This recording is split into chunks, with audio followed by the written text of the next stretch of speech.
नमस्कार दोस्तों, welcome to ज्योति पाठशाला। मैं हूं ज्योति और आज मैं आपके लिए लेकर आई हूं हिंदी की class second for KVS and NVS. तो लास्ट क्लास में हमने डिस्कस किया था कि पर्यायवाची शब्द क्या होते हैं, तो वो क्लास आपके लिए बहुत ज़्यादा इम्पोर्टेंट रहने वाली है। अगर आपने अभी तक वो क्लास नहीं देखी है तो आप जाकर देख सकते हैं। तो चलिए शुरू करते हैं आज का टॉपिक। आज हम पढ़ेंगे अलंकार और समास। तो सबसे पहले हम पढ़ रहे हैं कि जो अलंकार है, अलंकार क्या होता है। देखिए, अलंकार दो शब्दों से मिलकर बना है। किससे? अलम प्लस कार। अलम प्लस कार से मिलकर क्या बनता है? अलंकार। और जो अलम होता है उसका मीनिंग क्या होता है? आभूषण। और कार का मतलब क्या होता है? करने वाला। तो अलंकार क्या हो जाएगा? श्रृंगार करने वाला।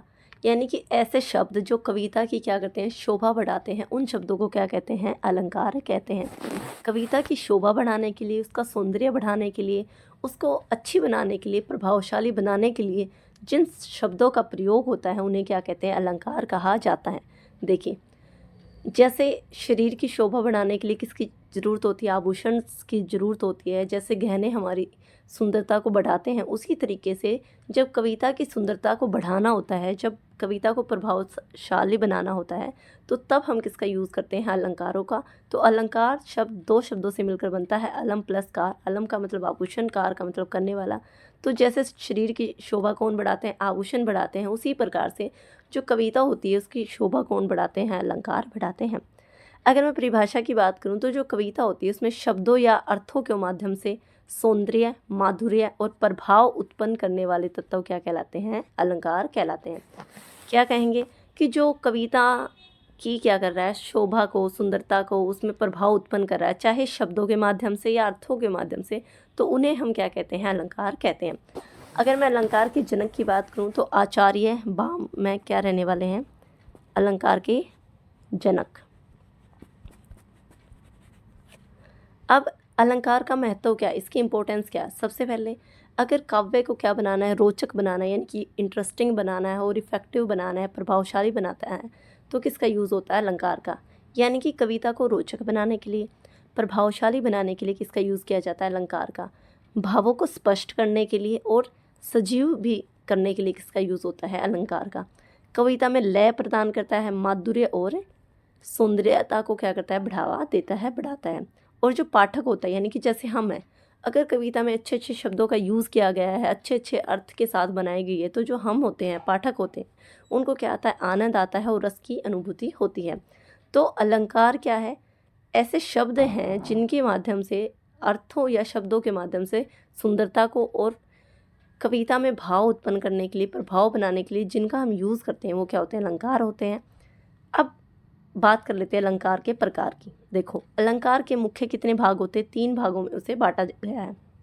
क्या क्या हो जाएंगे? शब्दालंकार, अर्थालंकार और उभया अलंकार। सबसे पहले अगर मैं शब्दालंकार की बात करूँ, देखो शब्दालंकार में पता चल रहा है आपको, सबसे पहले क्या? शब्द। यानी कि जब कविता का जो सौंदर्य होगा शब्दों की विशेष बनावट पे, उसकी ध्वनि पे या पुनरावर्ती, पुनरावर्ती क्या होती है? रिपीटेशन से अगर उत्पन्न होता है तो उसे क्या कहते हैं? शब्दालंकार कहते हैं। क्या है कि जब भी कविता की सुंदरता को बढ़ाने के शब्दों की क्या हो? विशेष बनावट हो, ध्वनि हो या पुनरावर्ती हो, तो उसे क्या कहा जाता है? शब्द अलंकार कहा जाता है। यानी कि जो कविता होती है उसका जो सौंदर्य होता है वो किस पे आश्रित होता है? शब्दों पर डिपेंड होता है। अब इसके एग्जाम्पल क्या करेंगे? इसके उदाहरण रहेंगे अनुप्रास अलंकार, यमक अलंकार, श्लेष अलंकार, वक्रोक्ति अलंकार और विप्सा अलंकार। फिर आता है अर्थालंकार। अर्थालंकार क्या होता है कि जब काव्य की जो सुंदरता है, यानी कि उसकी जो ब्यूटी है कविता की, पोएम की, वो भाव या अर्थ पर क्या करती है? डिपेंड होती है, आधारित होती है, तो उसे क्या कहते हैं? अर्थालंकार कहा जाता है। यानी कि जो काव्य है उसकी क्या करेगी? जो सुंदरता है किस पे डिपेंड करेगी? भाव पे या अर्थ पे, तो हम उसे क्या कहते हैं? अर्थालंकार कहेंगे। अब इसकी विशेषताएं क्या क्या रहेंगी कि जो शब्द अगर चेंज हो जाता है, अगर बदल दिया जाता है, तो भी अलंकार क्या रहता है? बना रहता है। और जो भाव होते हैं वो क्या रहते हैं? प्रधान रहते हैं। यानी कि इम्पोर्टेंस किसको दी जाएगी? अर्थ को दी जाती है। फिर इसके उदाहरण की बात करूँ तो मैं उपमालंकार, उत्प्रेक्षा, रूपक, अतिशयोक्ति, मानवीकरण, विरोधाभास और विभावना और अन्योक्ति, ये क्या रहने वाले? इसके एग्जाम्पल रहने वाले हैं। तो सबसे पहले हमने क्या देखा, शब्दालंकार। शब्दालंकार क्या होता है कि जब कविता का जो सौंदर्य है वो किस पर आश्रित हो, शब्दों पर हो, तो उन्हें क्या कहते हैं, शब्दालंकार। उदाहरण क्या क्या रहेंगे, अनुप्रास अलंकार, यमक अलंकार, श्लेष अलंकार, विपसा अलंकार और वक्रोक्ति अलंकार। लेकिन जब उसी कविता का सौंदर्य अर्थ या भाव पर आश्रित हो तो उसे क्या कहते हैं, अर्थालंकार। उदाहरण रहेंगे उपमा अलंकार, उत्प्रेक्षा, रूपक, अतिशयोक्ति, मानवीकरण, विरोधाभास और विभावना। फिर तीसरा टाइप आता है, तो तीसरा प्रकार क्या रहेगा, उभया अलंकार। तो जब कविता का सौंदर्य शब्द और अर्थ दोनों से क्या हो, डिपेंड करता हो, दोनों पर आश्रित हो, तो उसे क्या कहा जाता है, उभया अलंकार। यानी कि जो कविता है उसमें जो सौंदर्य उत्पन्न होता है वो शब्द और अर्थ दोनों से मिलकर होता है, तो उसे क्या कहते हैं, उभया अलंकार। अब हम शुरू करते हैं सबसे पहले कि अनुप्रास अलंकार क्या होता है। ये क्या है, शब्दालंकार का एक प्रकार है। और अनु का मतलब क्या होता है, लगातार। और प्रास का मतलब होता है व्यंजन। अनु क्या है, लगातार यानी कि बार बार, और प्रास क्या होता है, व्यंजन।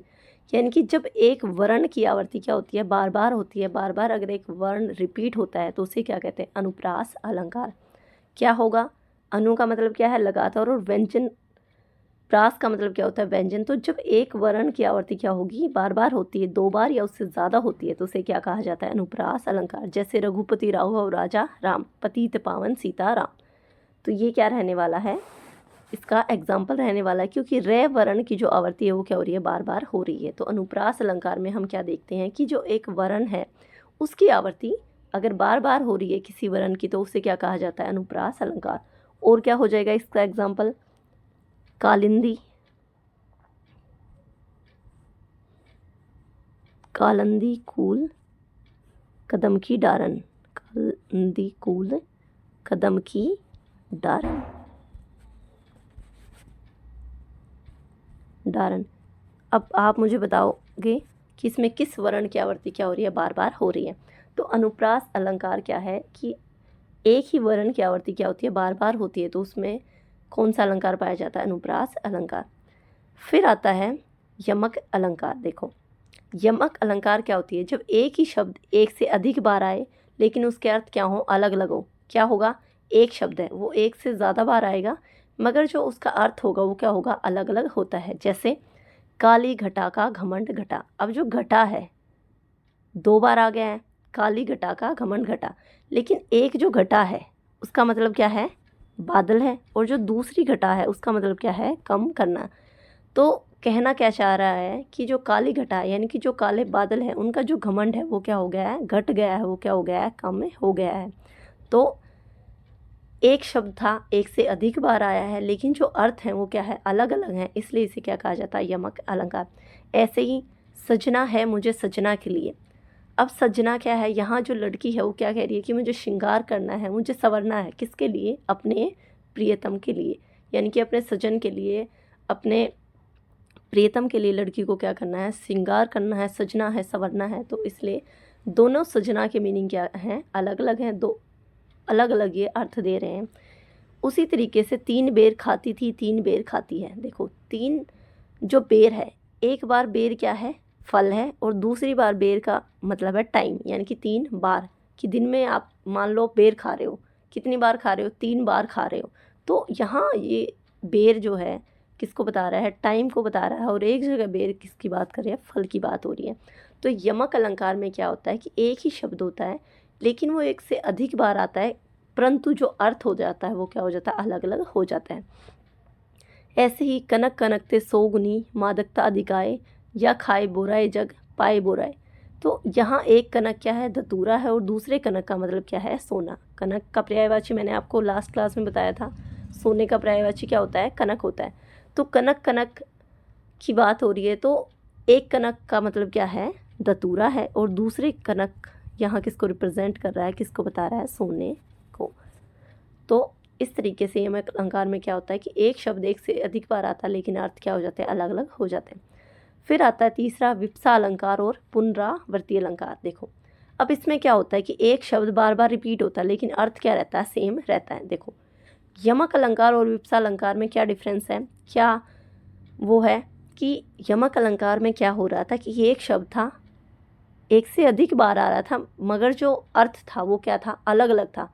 लेकिन विप्सा में क्या है कि एक शब्द है, वो 2 बार आया है, लेकिन अर्थ क्या रहेगा, सेम रहता है। वहाँ अर्थ अलग हो जाता है, यहाँ अर्थ क्या रहता है, सेम रहता है।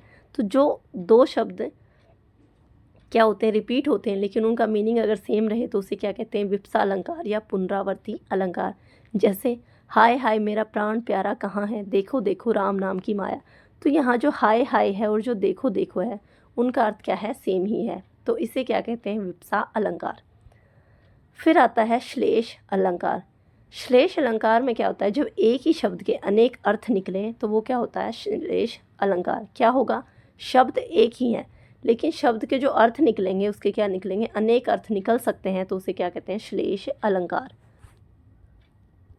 जैसे हे घनश्याम हमें दो जीवन दान। देखो अब जो यहाँ घनश्याम है, इसके क्या है, 2 अर्थ निकलते हैं, या तो कृष्ण, अगर हम कृष्ण जी से मांग रहे हैं, घनश्याम किसे कहा जाता है, कृष्ण जी को कहा जाता है। तो अगर हम कृष्ण जी से मांगेंगे तो किसका दान मांगेंगे, जीवन का, यानी कि उम्र का दान हम मांगेंगे। तो हे घनश्याम हमें दो जीवन दान। लेकिन और किसको घनश्याम बोलते हैं, काले जो बादल होते हैं उन्हें भी क्या कहा जाता है, घनश्याम कहा जाता है। तो अगर हम बादलों से हमें कुछ मांगना हुआ तो हम क्या मांगेंगे, पानी मांगेंगे। क्या मांगेंगे, पानी। तो इस तरीके से जो घनश्याम है उसके क्या निकल के आए, एक शब्द है, लेकिन उसके जो अर्थ हैं वो क्या निकल के आए, अनेक निकल के आए हैं। तो इसलिए इसे क्या कहा जाता है, श्लेष अलंकार। क्या होगा श्लेष अलंकार, जब शब्द एक ही होगा लेकिन अर्थ क्या होते हैं, एक से ज़्यादा निकले, तो वहाँ क्या पाया जाता है, श्लेष अलंकार। जैसे हे घनश्याम हमें दो जीवन दान में घनश्याम कृष्ण जी को भी कहते हैं, और कृष्ण जी से हम क्या मांगते हैं, जीवन का दान, उम्र का दान। लेकिन अगर वहीं काले बादलों से अगर हम मांगेंगे तो क्या मांगेंगे, पानी का दान। फिर है प्रियतम बता दो मेरा लाल कहाँ है। अब जो ये लाल है ये क्या हो सकता है, रतन की भी बात की जा सकती है या पुत्र को भी कहा जा सकता है। तो यहाँ लाल के क्या निकल रहे हैं, एक से ज़्यादा मीनिंग निकल रहे हैं, एक से ज़्यादा अर्थ निकल रहे हैं कि रतन भी हो सकता है और पुत्र भी हो सकता है। ऐसे ही सुबरन को खोजत फिरत, सुबरन को खोजत फिरत कवि व्यापारी चोर। क्या है कि सुबरन है, यानी कि स्वर्ण हो सकता है, सुबरन हो सकता है और सुबरन। अब इसको कौन कौन खोजते फिर रहे हैं, कवि व्यापारी और चोर। तो श्लेष अलंकार क्या होता है, जब एक ही शब्द के अनेक अर्थ निकाले जाएं वहाँ क्या होता है, श्लेष अलंकार। फिर होता है वक्रोक्ति अलंकार। अब इसमें क्या होता है, उल्टी बात समझना। देखो जो वक्ता के कहे शब्द हैं, अगर वक्ता के कहे शब्दों को श्रोता क्या ले, उल्टे अर्थ में ले, तो वहाँ क्या होता है, वक्रोक्ति अलंकार। जैसे नागिन खा ले। देखो अगर कोई लड़का लड़की को बोल दे या कोई भी हस्बैंड अपनी वाइफ को बोल रहा है नागिन खा ले, तो एकदम से हमें क्या लगेगा कि क्या बोल रहा है हमें, कि नागिन खा ले। लेकिन यहाँ जो वक्ता है वो क्या कहना चाह रहा है कि नागिन कि गिन मत, खा ले। तो ये क्या होता है, वक्रोक्ति अलंकार, कि जहाँ वक्ता के कहे शब्दों को क्या लिया जाता है, श्रोता उल्टे अर्थ में लेता है। एग्जाम्पल क्या रहेगा, उदाहरण क्या रहेगा, नागिन खा ले। तो ये थे शब्दालंकार, जिसमें हमने सबसे पहले क्या डिस्कस किया है, अनुप्रास अलंकार। अनुप्रास अलंकार में क्या होता है, अनु का मतलब क्या होता है बताओ, और प्रास का मतलब क्या होता है। अनु का मतलब क्या होता है, लगातार, और प्रास का मतलब क्या होता है, व्यंजन। यानी कि जब एक ही वर्ण की आवृत्ति क्या होती है, बार बार होती है, तो वहाँ क्या होता है, अनुप्रास अलंकार। जहाँ मैंने आपको एग्जाम्पल बताए थे, उदाहरण बताए थे, जैसे रघुपति राघव राजा राम। फिर हमने क्या पढ़ा, यमक अलंकार। यमक अलंकार में क्या था, जब एक ही शब्द एक से ज़्यादा बार आता था लेकिन जो उसके अर्थ थे वो क्या होते हैं, अलग अलग होते हैं। जैसे काली घटा का घमंड घटा, यहाँ एक घटा का मतलब है बादल और दूसरे का अर्थ है कम होना। तो ये क्या था, यमक अलंकार। फिर तीसरा मैंने आपको बताया था विप्सा अलंकार। तो विप्सा अलंकार में क्या हो रहा था लेकिन अर्थ क्या था, सेम था। जैसे कि हाय हाय मेरा प्राण प्यारा कहाँ है, देखो देखो राम नाम की माया। तो यहाँ हाय हाय और देखो देखो क्या है, 2 शब्द, एक शब्द रिपीट हुआ है लेकिन जो अर्थ है वो क्या रहे हैं, सेम रहे। उसके बाद हमने डिस्कस किया है श्लेष अलंकार। श्लेष अलंकार क्या होता है, जहाँ एक शब्द के अनेक अर्थ निकाले जाए। जैसे हे घनश्याम हमें दो जीवन दान। तो जो घनश्याम है वो कृष्ण जी को भी कह सकते हैं और काले बादल को भी। कृष्ण जी से हम उम्र का दान मांगेंगे और काले बादलों से हम क्या मांग सकते हैं, पानी।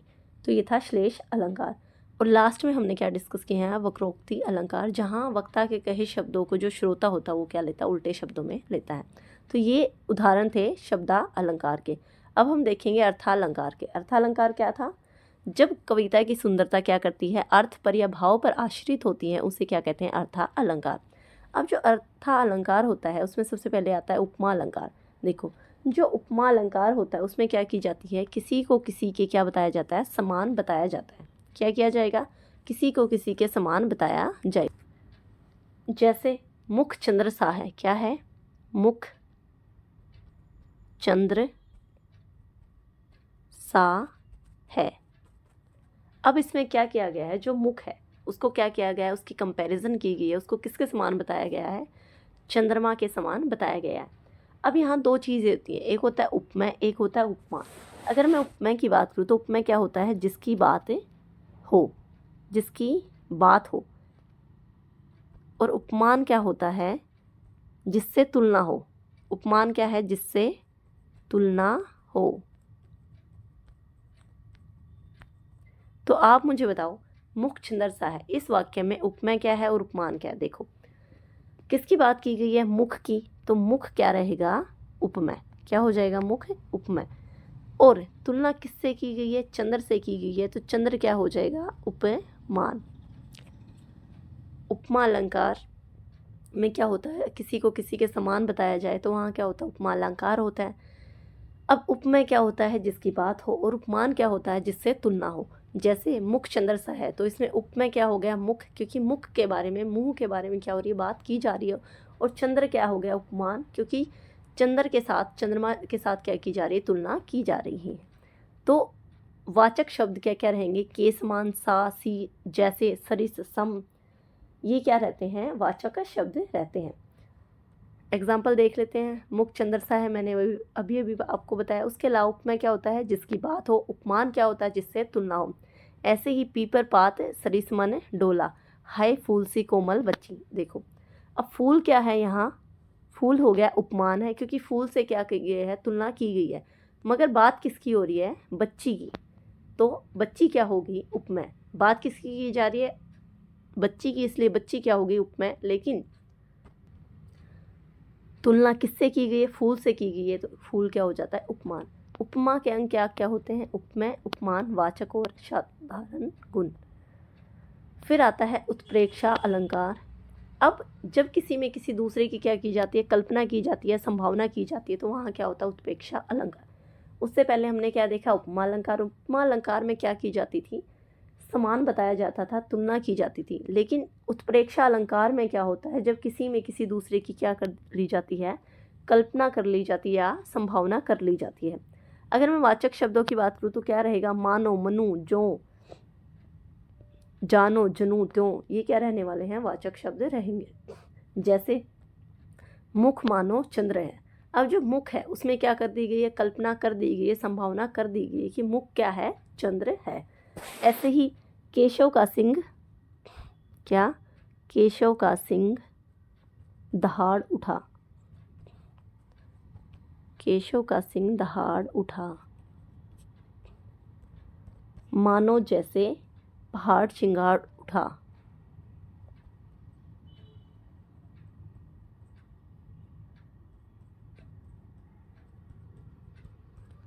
क्या है? उत्प्रेक्षा अलंकार जब किसी में किसी दूसरे की क्या कर दी जाती है? कल्पना कर दी जाती है, तो वहाँ क्या होता है? उत्प्रेक्षा अलंकार। वाचक शब्द रहेंगे मानो, मनु, जो, जानो, जनू, त्यों। एग्जाम्पल उदाहरण रहेगा, मुख मानो चंद्र है, केशव का सिंह दहाड़ उठा, मानो पहाड़ चिंगाड़ उठा। फिर आता है अतिशोक्ति अलंकार। देखो, अतिशोक्ति नाम से क्या लग रहा है कि जैसे किसी चीज़ का क्या किया जाएगा? बढ़ा चढ़ाकर क्या किया जाता है? वर्णन किया जाता है। उसको क्या कहते हैं? अतिशोक्ति अलंकार। यानी कि तारीफ की जाती है। कैसे की जाएगी? बिल्कुल बढ़ा चढ़ाकर की जाती है, बहुत ज़्यादा की जाती है। जैसे इस भवन का शिखर आसमान को छूता है। देखो, आपने देखा कहीं इतना बड़ा भवन हो गया या इतना ऊंचा भवन होगा कि वो क्या कर रहा है? आसमान को छू रहा है, तो नहीं होता ना ऐसा। तो ये क्या है? इतना बढ़ा चढ़ाकर वर्णन कर दिया गया, इतनी ज़्यादा तारीफ कर दी गई है कि इस भवन का शिखर क्या है? आसमान को छूता है। उसी तरीके से हनुमान की पूंछ में लगन न पाई आग, लंका सारी जल गई, गए निशाचर भाग। फिर देख लो साकेत नगरी है यहीं, स्वर्ग से मिलने गगन को जा रही। तो ऐसी कोई नगरी नहीं होती ना कि जो स्वर्ग से मिलने चली जाए। तो अतिशयोक्ति अलंकार में क्या होता है, किसी वस्तु का बढ़ा चढ़ाकर क्या कर दिया जाता है, वर्णन कर दिया जाता है, तारीफ कर दी जाती है। फिर आता है रूपक अलंकार। रूपक अलंकार में क्या होता है, रूप देना, किसी को किसी दूसरे का क्या कर दिया जाता है, रूप दे दिया जाता है। इसमें जो उपमेय है वो क्या हो जाता है, उपमान हो जाता है, और इसमें वाचक शब्दों का प्रयोग नहीं होता। क्या कर रहे हैं रूपक अलंकार में, किसी को किसी दूसरे का क्या कर दिया गया है, रूप दे दिया गया है। जैसे मुख चंद्र है, तो मुख को किसका रूप दे दिया गया है, चंद्रमा का रूप दे दिया गया है। वैसे ही मैया मैं तो चंद्र खिलौना ले हो, वन शारदा चंद्रिका चादर ओढ़े, पायो जी मैंने राम रतन धन पायो। तो रूपक अलंकार में क्या होता है, जब किसी को किसी दूसरे का क्या कर दिया जाता है, रूप दे दिया जाता है। उसके अलावा इसमें वाचक शब्दों का प्रयोग नहीं होता है। उदाहरण रहेंगे, मुख चंद्र है, मैया मैं तो चंद्र खिलौना ले हो, पायो जी मैंने राम रतन धन पायो। फिर आता है मानवीकरण अलंकार। देखो नाम से ही पता चल रहा, मानवीकरण में क्या किया जाएगा, जो प्रकृति होती है उसको किसका रूप दे दिया जाता है, मानव का रूप दे दिया जाता है। क्या होता है मानवीकरण अलंकार, जब प्रकृति को क्या कर दिया जाए, मानव का रूप दे दिया जाए तो क्या हो जाता है, मानवीकरण अलंकार। जैसे मेघ आए बड़े बन ठन के सवर के, क्या है कि मेघ आए, कैसे आए हैं, बन ठन के सवर के। तो मेघ को क्या कर दिया गया, इंसान का रूप दे दिया गया है, मानव का रूप दे दिया गया है। उनकी को कहा जा रहा है कि वो कैसे आए हैं, बन के ठन के सवर के आए हैं। ऐसे ही जगी वनस्पति अलसाई। देखा आपने कभी कि जो वनस्पति है वो क्या कर रही है, अलसा रही है।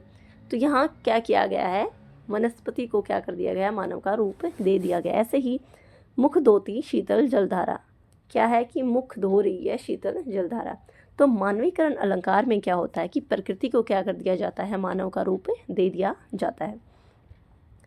नेक्स्ट आता है विरोधाभास अलंकार। देखो विरोधाभास अलंकार क्या हो जाएगा कि जब विरोध तो ना हो लेकिन विरोध का क्या हो, आभास हो। विरोध नहीं है लेकिन क्या हो रहा है, आभास हो रहा है। जैसे फूलों के आसपास रहते हैं, क्या है, फूलों के आसपास रहते हैं फिर भी कांटे उदास रहते हैं।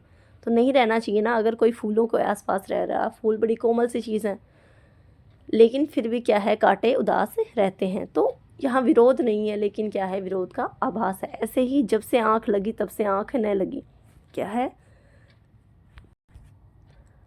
जब से आँख लगी तब से आँख न लगी। तो यहाँ भी क्या हो रहा है, विरोध का आभास। ऐसे ही अगर मैं बात करूँ तो पत्थर, क्या है, पत्थर कुछ और मुलायम हो गया, पत्थर कुछ और मुलायम हो गया। अब मुझे बताओ पत्थर मुलायम हो सकता है, तो यहाँ क्या है, विरोध का क्या हो रहा है, आभास हो रहा है। तो विरोधाभास अलंकार क्या होता है, जहाँ विरोध नहीं होता लेकिन विरोध का क्या हो, आभास हो। जैसे फूलों के आसपास रहते हैं फिर भी कांटे क्या रहते हैं, उदास रहते हैं। ऐसे ही जब से आँख लगी तब से आँख न लगी, पत्थर कुछ और मुलायम हो गया। या प्रिय मौन एक संगीत भरा, प्रिय मौन एक संगीत भरा। फिर आता है विभावना अलंकार, जिसमें क्या होता है, जब बिना कारण के क्या हो जाता है, कोई कार्य सिद्ध हो जाता है। जैसे बिनु पग चले सुने बिन काना, कर बिनु कर्म करे विधि नाना, नाची अचानक ही उठो बिन पावस वन मोर। तो क्या है, किसी बिना कारण के क्या हो जाता है, कोई कार्य सिद्ध हो जाता है, तो क्या होता है, विभावना अलंकार। तो अब हमने क्या क्या देखे हैं, सबसे पहले हमने शब्दालंकार देखे, उसके बाद हमने क्या देखे, अर्थालंकार देखे। अर्थालंकार में सबसे पहले हमने क्या देखा है, उपमा अलंकार। और उपमा अलंकार में क्या था, किसी को किसी के समान बताया जाता था। एक होता था उपमेय जिसकी बात हो, दूसरा होता था उपमान जिससे तुलना हो। वाचक शब्द क्या क्या थे, के समान, सा से सी सरिस, मुख चंद्र सा है, ये क्या रहेगा, एग्जाम्पल रहेगा, उदाहरण रहेगा।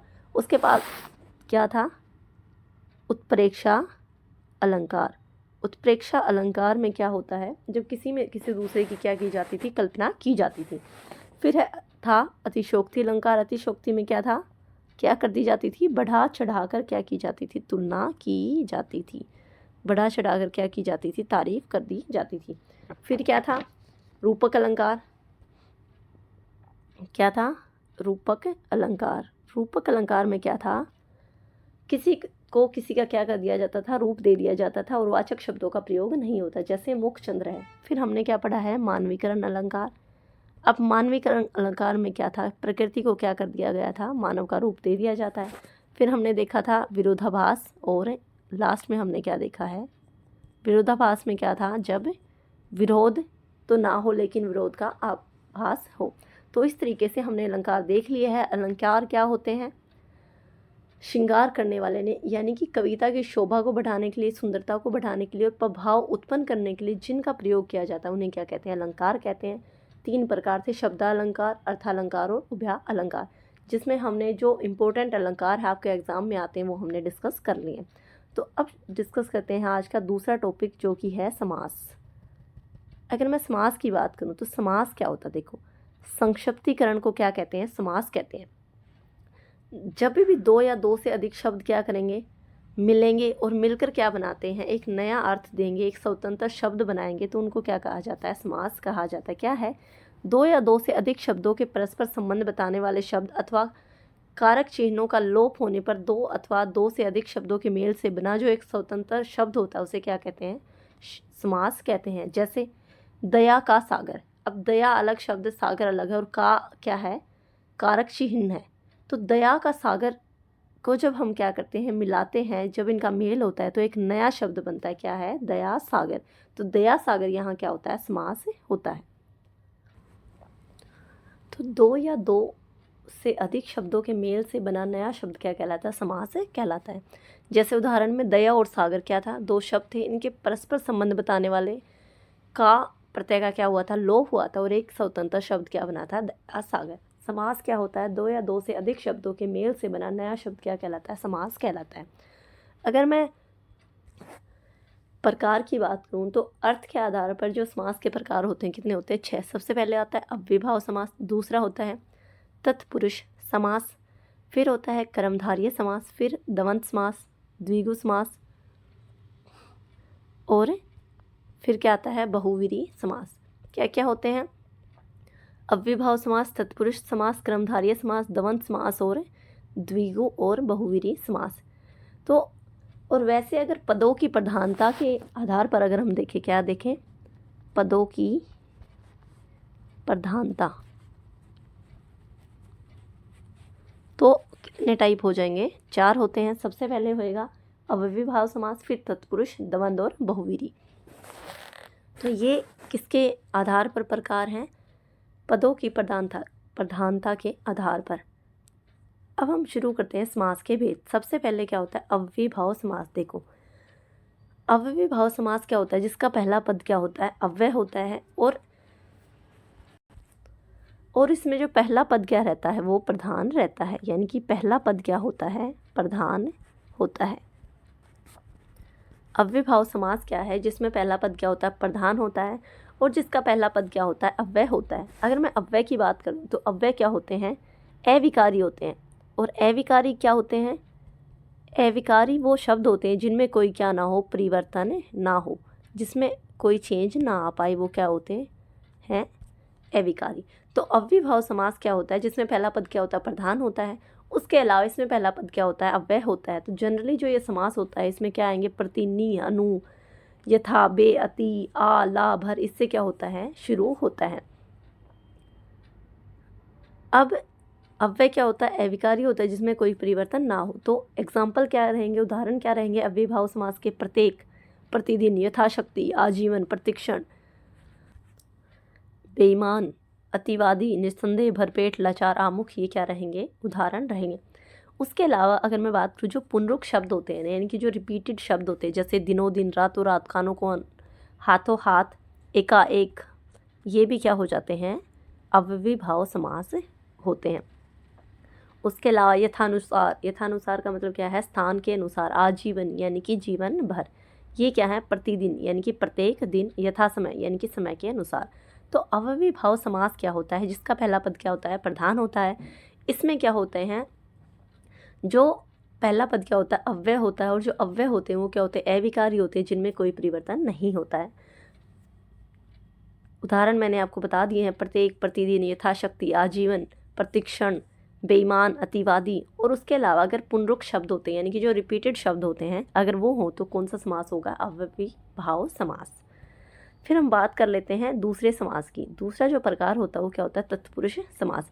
अगर मैं तत्पुरुष समास की बात करूँ तो इसमें जो दूसरा पद क्या रहता है? प्रधान रहता है।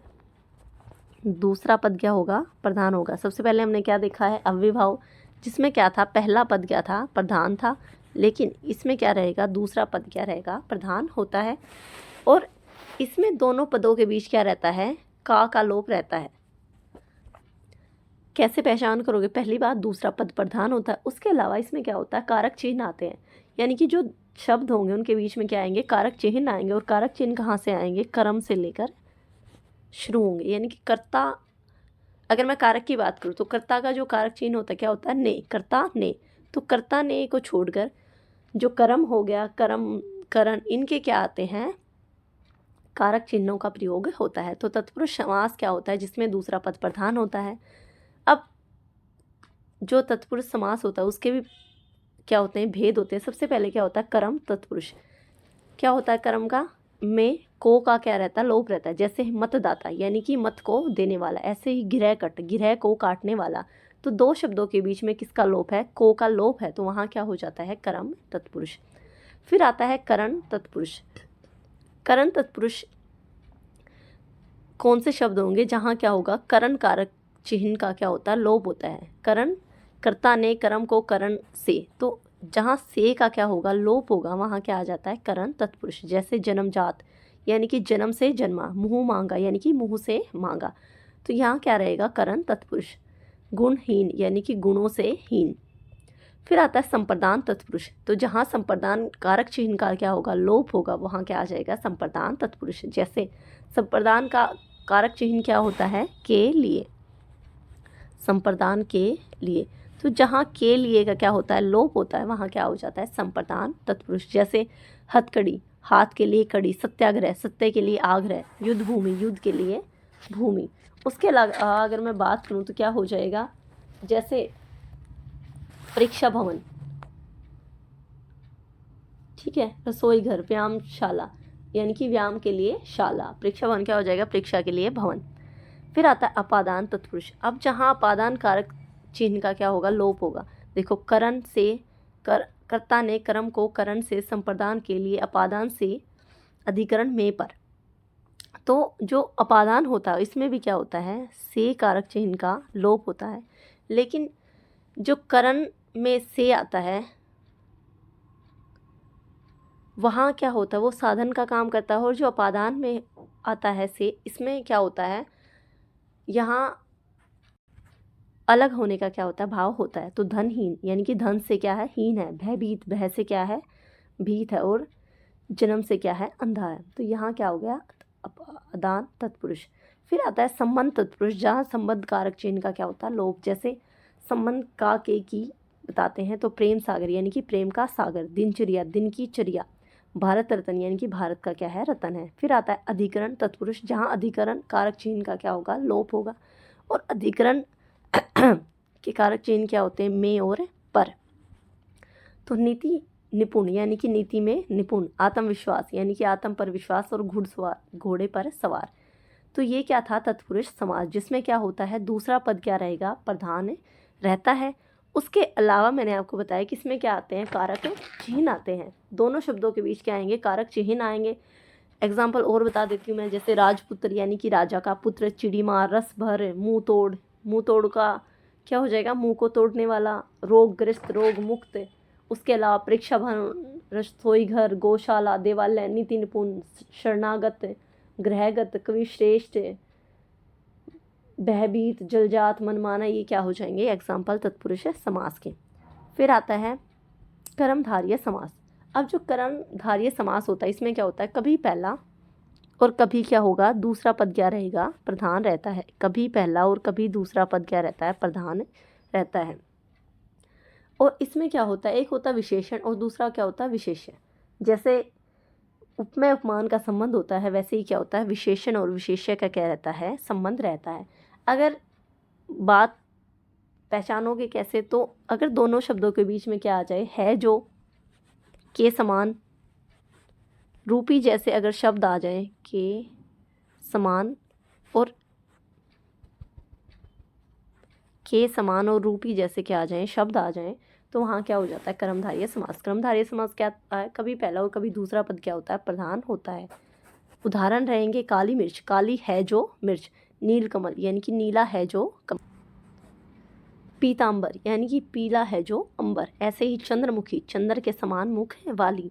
अंधकूप, अंधा है जो कुआं, उच्च शिखर, ऊंचा है जो शिखर, सज्जन सच्चा है जो जन। ऐसे ही नववधु, नई है जो वधु, भला मानस हो गया, सुदर्शन हो गया, प्राणप्रिय हो गया और महात्मा हो गया। तो ये किसके उदाहरण रहेंगे? कर्मधारय समास के, जिसमें कभी पहला कभी दूसरा पद क्या होता है? प्रधान होता है। दोनों शब्दों के बीच क्या आते हैं? है जो, के, समान रूपी जैसे शब्द आते हैं। विशेष्य विशेषण का क्या होता है? संबंध होता है। फिर आता है द्वंद्व समास। द्वंद्व समास में क्या होता है? देखो, सबसे पहले हमने क्या पढ़ा था? अव्ययीभाव समास, जिसमें क्या था? पहला पद क्या होता है? प्रधान होता था। उसके बाद हमने क्या पढ़ा? तत्पुरुष समास, जिसमें क्या था? दूसरा पद प्रधान था। उसके बाद हमने क्या पढ़ा है? कर्मधारय समास, जिसमें क्या है कि कभी पहला और कभी क्या है? दूसरा पद प्रधान होते हैं। अब आ गया द्वंद्व समास। द्वंद्व समास में क्या होता है? दोनों पद क्या होते हैं? प्रधान होते हैं, यानी कि पहला और दूसरा दोनों पद क्या रहेंगे? प्रधान होते हैं। और दोनों शब्दों के बीच में क्या होते हैं? योजक या संयोजक चिन्ह आते हैं। उसके अलावा और अथवा और या आदि जैसे क्या आते हैं? शब्द आते हैं। वहाँ क्या हो जाता है? द्वंद्व समास। क्या है? दोनों पद प्रधान होते हैं, योजक चिन्ह आ जाएगा। उसके अलावा और अथवा या आदि जहाँ प्रयोग होते हैं वहाँ क्या होता है? द्वंद्व समास। जैसे माता पिता, अब इसमें माता और पिता दोनों ही पद क्या है? प्रधान है। माता और पिता, राम कृष्ण, राम और कृष्ण, भाई बहन यानी कि भाई और बहन, पाप पुण्य, पाप और पुण्य, सुख दुख, सुख और दुख, देश विदेश हो गया, पाप पुण्य हो गया। उसके अलावा देवसुर, कुर्ता टोपी, दिन रात, दिन रात्रि, लाभ हानि, चाय कॉफ़ी, कृष्ण अर्जुन, हरिशंकर, शिव केशव, ये क्या रहेंगे? द्वंद्व समास के उदाहरण रहेंगे। जहाँ विलोम शब्द भी आ जाए, विरोधी भी आ जाए, तो वहाँ भी क्या होता है? दो वस्तु की बात हो, दो तव की बात हो, तो कहाँ होता है? द्वंद्व समास होता है। जैसे अंजल, जलवायु, हाथी चींटी, सांप नेवला, सरपन कुल, दिन रात, धर्म अधर्म, सत्य असत्य, ठीक है, सांप बिच्छू, चराचर, ये क्या रहेंगे? द्वंद्व समास के उदाहरण रहेंगे। द्वंद्व समास क्या होता है? जहाँ दोनों पद प्रधान होते हैं। उसके अलावा संयोजक या योजक चिन्ह आते हैं। और अथवा या आदि जैसे शब्द क्या आते हैं? आएंगे। ये क्या रहेगा? द्वंद्व समास। फिर आता है द्विगु समास। द्विगु समास में क्या होता है? जो पहला पद होता है वो क्या रहेगा? संख्या होता है और दूसरा पद क्या रहेगा? संज्ञा होता है। तो द्विगु समास क्या है? जहाँ पहला पद संख्या और दूसरा पद क्या हो? संज्ञा हो, तो वहाँ क्या होता है? द्विगु समास होता है। इसके अलावा इसे क्या कहा जाता है? समूहवाची समास भी कहा जाता है। क्या कहा जाएगा? समूहवाची समास भी कहते हैं। जैसे नवरत्न, अब पहला जो पद है वो क्या है? संख्यावाचक है। नो क्या है? संख्या है, तो ये क्या हो जाएगा? द्विगु समास। जैसे नवरत्न, नौ रत्नों का समूह, सप्त द्वीप यानी कि 7 द्वीपों का समूह, त्रिभुवन, तीन भवनों का समूह, सप्त मंजिल यानी कि 7 मंजिलों का समूह, 14 यानी कि 4 + 10, पंचरंग, त्रिभुज, त्रिवेणी, अठन्नी, 8 आने, सप्तास्ताब्दी, 88, सतकीय और नवरत्न, यानी कि जहाँ क्या आ जाता है? द्विगु समास में क्या रहता है? पहला पद संख्या होता है, दूसरा संज्ञा होता है, और इसे क्या कहते हैं? समूहवाची समास भी कहते हैं। फिर आता है बहुव्रीहि समास। देखो, बहुव्रीहि समास में क्या होता है? जिसके दोनों पद क्या होते हैं? प्रधान नहीं होते, लेकिन कोई तीसरा ही पद क्या हो जाता है? प्रधान होता है, उसे क्या कहते हैं? बहुव्रीहि समास। क्या है? दोनों ही पद प्रधान नहीं होते, उसके अलावा कोई तीसरा ही पद क्या रहता है? प्रधान होता है। जैसे महात्मा यानी कि महान आत्मा है जिसकी, अर्थात ऊंची आत्मा वाला। ऐसे ही नीलकंठ, नीलकंठ किसे कहते हैं? शिव जी को कहते हैं। तो जैसे ही हम नीलकंठ सुनते हैं, हमारे दिमाग में किसकी इमेज आती है? शिव जी की। तो अब ये क्या दे रहा है हमें? एक तीसरा ही पद क्या होता है? प्रधान होता है, एक तीसरा ही अर्थ देता है, तो उसे क्या कहते हैं? बहुव्रीहि। जैसे लंबोदर, लंबोदर किसे कहते हैं? गणेश जी को। गिरिधर, गिरि को धारण करने वाला, यानी कि अर्थात श्री कृष्ण जी। मक्खड़ जूस क्या होता है? बहुत कंजूस व्यक्ति। तो नीलकंठ हो गया। एक दंत और किसे कहते हैं? गणेश जी को। पीताम्बर किसे कहते हैं? विष्णु जी को। त्रिनेत्र शब्द को सुनते ही हमारे दिमाग में किसकी इमेज आती है? शिव जी की। ऐसे ही दशानन सुनते ही किसकी इमेज आती है? रावण की। शिव जी को और क्या कहा जाता है? त्रिलोचन कहा जाता है। चतुर्भुज किसे कहते हैं? विष्णु जी को। पंचानन किसे कहा जाता है? शिव जी को। चतुरानन किसे कहा जाता है? ब्रह्मा जी को। चक्रपाणी किसे कहते हैं? विष्णु जी को। वीणा पाणी कौन होती हैं? सरस्वती जी। तो इस तरीके से क्या होते हैं? वो शब्द जिनमें क्या होते हैं? दोनों ही पद प्रधान ना हो, लेकिन कोई तीसरा ही अर्थ निकले, कोई तीसरा ही पद प्रधान हो, उसे क्या कहा जाता है? बहुव्रीहि समास कहते हैं। और इस समास का क्या नहीं होता? कभी बहुवचन नहीं बनता। तो सबसे पहले हमने क्या देखा है, अव्ययीभाव समास। क्या देखा, अव्ययीभाव समास। अव्ययीभाव समास में क्या था, पहला पद क्या होता है, अव्यय होता था, और पहला ही पद क्या होता था, प्रधान होता था। क्या होता था, पहला पद प्रधान होता था और अव्यय होता था। ठीक है, इसमें जनरली प्रति नी अनु से क्या होता है, शुरू होता है। और अव्यय क्या होते हैं, विकारी होते थे, जिसमें कोई क्या नहीं होता था, परिवर्तन नहीं होता था। उसके अलावा जो पुनरुक्त शब्द होते थे, जैसे दिनों दिन, रातों रात, हाथों हाथ, ये क्या हो जाएंगे, अव्ययीभाव समास। ठीक है, उसके बाद आता था तत्पुरुष समास, जिसमें दूसरा पद क्या होता था, प्रधान होता था। और इसमें क्या होते हैं, जो कारक चिन्ह होते हैं उनका क्या होता है, लोप होता है। और इसके 6 प्रकार हो जाएंगे, क्रम तत्पुरुष, करण तत्पुरुष, संप्रदान, अपादान, संबंध और अधिकरण। फिर आता था कर्मधारय समास, जिसमें कभी पहला तो कभी दूसरा पद क्या रहेगा, प्रधान रहेगा। और है जो के समान रूपी क्या होते हैं, शब्द होते हैं, जैसे काली मिर्च काली है जो मिर्च, नील कमल नीला है जो कमल। फिर आता था दवंत समास, जिसमें क्या होते हैं, दोनों पद क्या रहते हैं, प्रधान रहते हैं, जैसे माता पिता। अब इसमें क्या होता है, संयोजक या योजक चिन्ह आते हैं, और अथवा या और आदि का क्या होता है, लोप होता है। जैसे माता पिता, माता और पिता, राम कृष्ण, राम और कृष्ण, भाई बहन, भाई और बहन, ये क्या रहेंगे, उदाहरण। फिर आता था द्विगु समास। द्विगु समास को आप इजीली पहचान लोगे। जो पहला पद होता है वो क्या होता है, संख्या होती है, दूसरा पद क्या होती है, संज्ञा।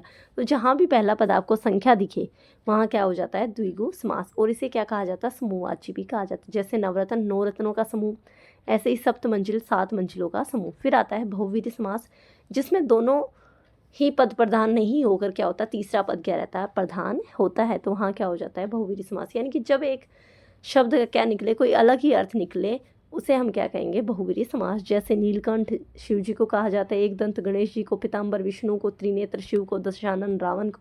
तो ये क्या रहेंगे, बहुव्रीहि समास के एग्जाम्पल। अब हम कुछ प्रैक्टिस कर लेते हैं। मैं आपको शब्द दूंगी, आपको बताना है कि कौन सा समास है। क्या कर रहे हैं, हम अभ्यास कर रहे हैं, जिसमें मैं आपको कुछ शब्द दूंगी, आपको बताना है कि अभी अभी मैंने आपको पढ़ाया, तो आपको बताना है कि इस शब्द में कौन सा समास है। जैसे प्रतिदिन, मुझे बताओ प्रतिदिन में कौन सा समास आ जाएगा, प्रति क्या है, तो प्रतिदिन में कौन सा समास रहेगा, अव्ययीभाव समास रहेगा। ऐसे ही अगर मैं गंगा यमुना की बात करूँ, देखो क्या है, गंगा यमुना, कौन सा समास रहेगा, दोनों ही पद क्या है, इसमें प्रधान है, तो कौन सा समास रहता है, द्वंद्व समास। उसके अलावा अगर मैं बात करूँ सज्जन, बताओ मुझे सज्जन में कौन सा समास रहेगा।